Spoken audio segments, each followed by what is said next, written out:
Comment éviter de se faire arnaquer chez Alibaba?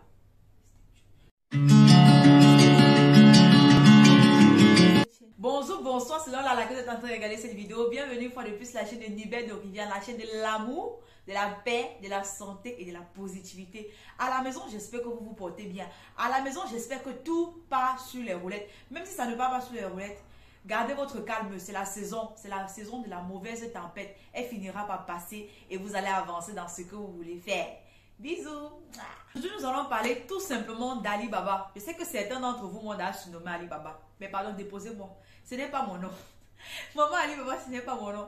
Tout ce que je fais, c'est que je vous montre, je vous explique, je vous aide à ne pas tomber dans certains pièges que moi-même je suis tombée dedans avec les deux pieds en l'air comme ça là. Ouais, c'est vrai que ça c'est une expression qu'on utilise généralement au Cameroun. Je suis ici pour vous aider. Je suis ici pour vous montrer le chemin, si je peux dire ça comme ça. Je suis ici pour vous montrer la bonne voie. Et aujourd'hui, nous allons parler d'un thème assez intéressant. Nous allons voir tout simplement comment faire pour éviter de se faire arnaquer sur la plateforme.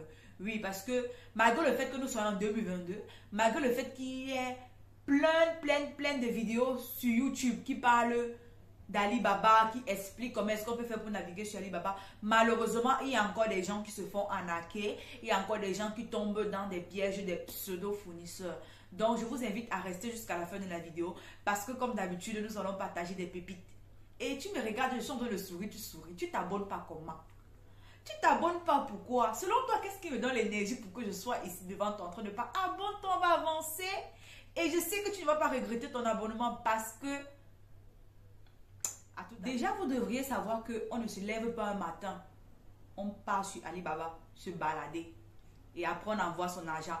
Et après, on vient pleurer. Les pleurs du bolé en inbox. Donc, je t'invite, toi qui es en train de me regarder à cet instant, de penser à prendre une formation, un accompagnement, durant lequel tu seras suivi de A à Z, afin de pouvoir passer ta commande en Chine, comme plein de personnes sont en train de le faire en ce moment, afin de pouvoir rentabiliser le mois de décembre.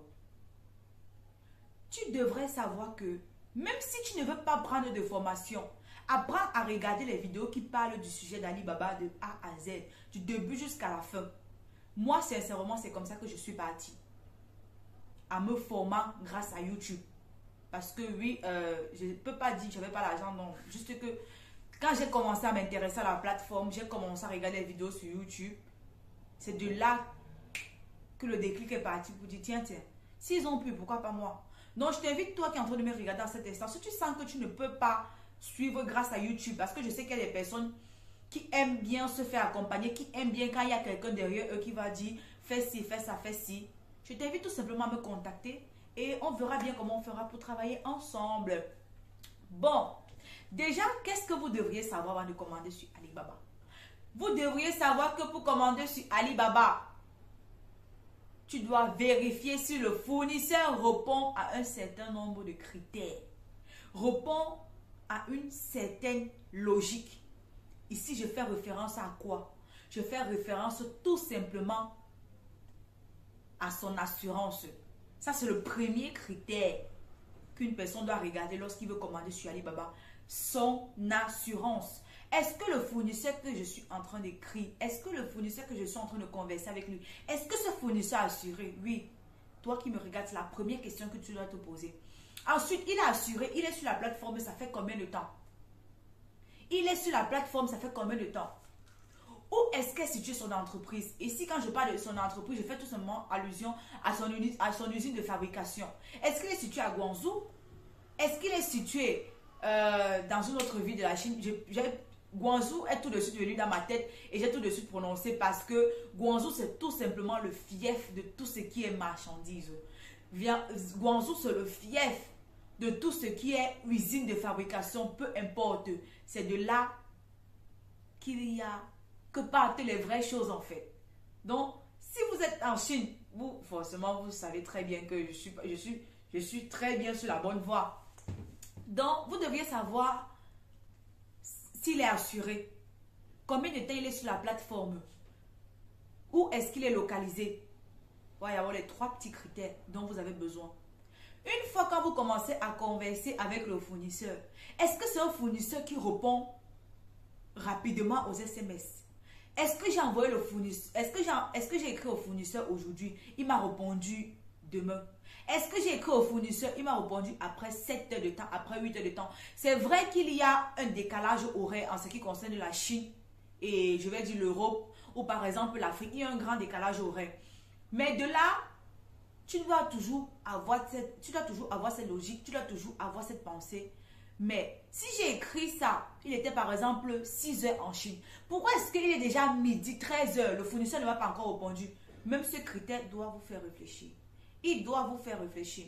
Parce que qui dit fournisseur, dit commerçant. Et qui dit commerçant demande une certaine aptitude à vite répondre au message d'un potentiel client. Vous êtes d'accord avec moi? Mettez les cœurs. Il dit, mettez les cœurs. Il dit, si vous validez ce que je suis en train de dire là, mettez les cœurs. J'attends, hein. Mettez les cœurs. Et abonnez-vous. Abonnez-vous, partagez autour de vous pour qu'on puisse continuer avec la soupe. Parce que vous-même, vous constatez avec moi que la soupe commence déjà à avoir l'odeur de piment, l'odeur des épices qui est en train de monter. Ensuite, un autre point qui devrait vous faire réfléchir, c'est de savoir, mais est-ce que le fait que ce fournisseur soit ancien sur la plateforme, est-ce que ça veut dire qu'il est fiable?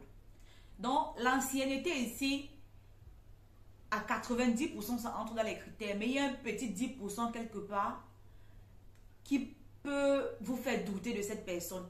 Et il n'y a que dans les conversations, dans le temps de réponse, dans la cohérence de ces réponses. Parce qu'à côté du temps des réponses, quand je dis temps de réponse ici, comme vous avez dû imaginer, c'est le temps que le fournisseur met à vous répondre. Il y a cette cohérence dans les réponses.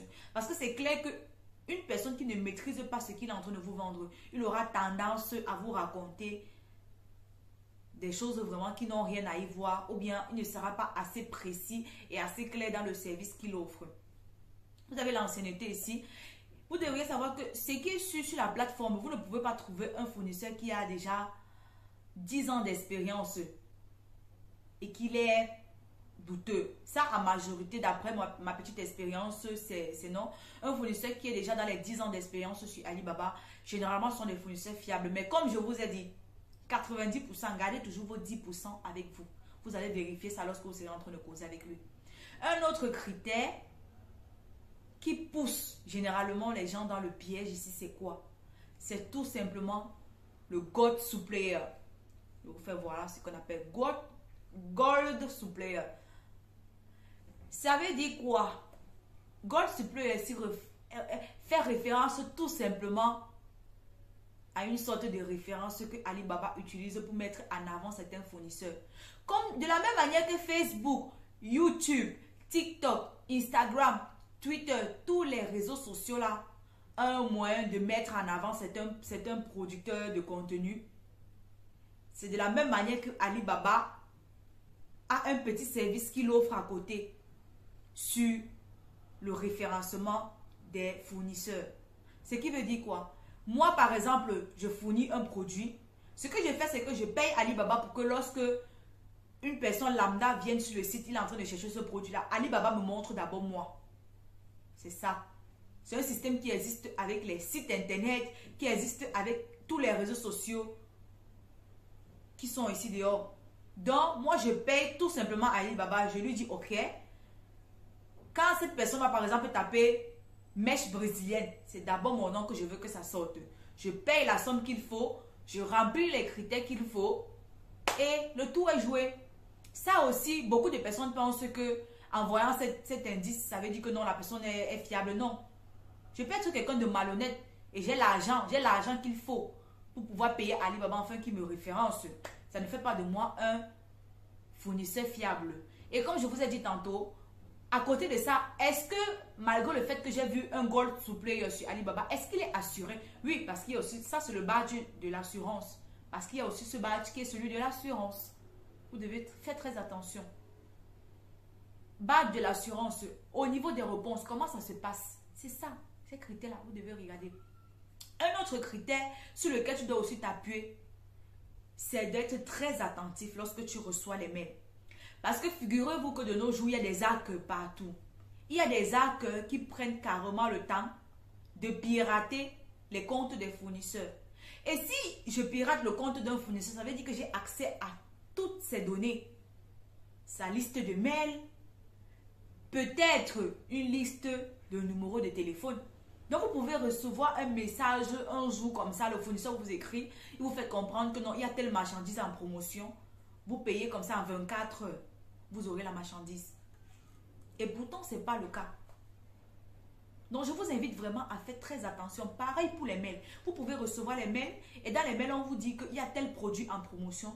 Si vous payez entre 48 heures, entre 24 heures, vous allez entrer en possession de ce produit, par exemple, à l'espace de 5 jours, à l'espace de 6 jours. C'est alors là que vous devez redoubler de vigilance parce qu'un fournisseur, laissez-moi vous dire qu'aucun fournisseur sur Alibaba ne vous dira un jour qu'un produit est disponible en 24 heures. Aucun. Ça n'existe nulle part. À moins que vraiment, ça existe quelque part, mais je ne suis pas au courant. Mais d'après ce que je sais et d'après ce qui se passe avec la plateforme, ça n'existe pas. Un fournisseur ne peut pas vous écrire et vous dire que non, si vous payez le produit en 48 heures, c'est impossible. Par contre, généralement, ce qui existe, c'est que l'entreprise, le fournisseur, ils font une grille tarifaire et vous disent par exemple qu'ils sont en promotion. On peut encore vous dire qu'on est en promotion, mais si on vous dit qu'il y a un produit qui est disponible uniquement pour 48 heures, faites très attention. Et même si un fournisseur vous dit qu'ils sont en train de faire les promotions, il faut aussi faire très attention. Parce que ça peut être que c'est un hacker qui est derrière tout ça. Donc, je vous invite vraiment à prendre du recul. Prendre la peine de recontacter le fournisseur. Parce que ça peut être que oui, l'hacker a une limite en fait. Il est peut-être limité à la liste de mails du fournisseur, à la liste de contacts. Mais il ne réussit pas à entrer dans les conversations du fournisseur.